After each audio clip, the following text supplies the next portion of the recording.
ಎಲ್ಲರಿಗೂ ನಮಸ್ಕಾರ.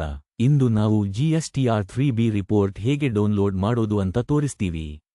ಮೊದಲು ರಿಪೋರ್ಟ್ಗಳಿಗೆ ಹೋಗಿ GSTR3B ರಿಪೋರ್ಟ್ಗೆ ಮುಂದುವರಿಯಿರಿ. ಇಲ್ಲಿ ನೀವು ಹಿಂದೆ ಡೌನ್ಲೋಡ್ ಮಾಡಿರುವ ರಿಪೋರ್ಟ್ಗಳನ್ನು ಕಾಣಬಹುದು. ಮೊದಲ ಹೆಜ್ಜೆ ಅಂದರೆ ದಿನಾಂಕ ಶ್ರೇಣಿಯನ್ನು ಆಯ್ಕೆ ಮಾಡೋದು. ನೀವು ಕಸ್ಟಮ್ ಫಿಲ್ಟರ್ ಆಯ್ಕೆ ಮಾಡಿ ನೀವು ವಿಶೇಷ ತಿಂಗಳು ಮತ್ತು ವರ್ಷ ಆಯ್ಕೆ ಮಾಡಬಹುದು. ಈ ಸಲ ನಾವು ಹಿಂದಿನ ತಿಂಗಳು ಆಯ್ಕೆ ಮಾಡ್ತೀವಿ. ನಂತರ ಡ್ರಾಪ್ ಡೌನ್ ಮೆನು ಮೇಲೆ ಕ್ಲಿಕ್ ಮಾಡಿ. ಇಲ್ಲಿ ನೀವು ಎಕ್ಸೆಲ್ ಫೈಲ್ ಅಥವಾ ಜೇಸನ್ ಫೈಲ್ ತಯಾರಿಸಲು ಆಯ್ಕೆಗಳಿವೆ. ಈಗ ನಾವು ಎಕ್ಸೆಲ್ ಫೈಲ್ ತಯಾರಿಸುತ್ತೀವಿ. ಈ ಆಯ್ಕೆಯ ಮೇಲೆ ಕ್ಲಿಕ್ ಮಾಡಿ ರಿಪೋರ್ಟ್ ತಯಾರಾಗೋದು ಶುರುವಾಗುತ್ತೆ. ಒಂದು ಚಿಕ್ಕ ರಿಫ್ರೆಶ್ ನಂತರ ರಿಪೋರ್ಟ್ ಯಶಸ್ವಿಯಾಗಿ ತಯಾರಾಗಿರುತ್ತೆ. ನೀವು ರಿಪೋರ್ಟ್ ಅನ್ನು ಇಲ್ಲಿ ನೇರವಾಗಿ ನೋಡಬಹುದು ಅಥವಾ ಡೌನ್ಲೋಡ್ ಮಾಡಬಹುದು. ಜೊತೆಗೆ ನೀವು ಈ ಸ್ಥಳದಿಂದ ಕನ್ಸಾಲಿಡೇಟ್ ರಿಪೋರ್ಟ್ ಅನ್ನು ಡೌನ್ಲೋಡ್ ಮಾಡಬಹುದು. ಧನ್ಯವಾದಗಳು.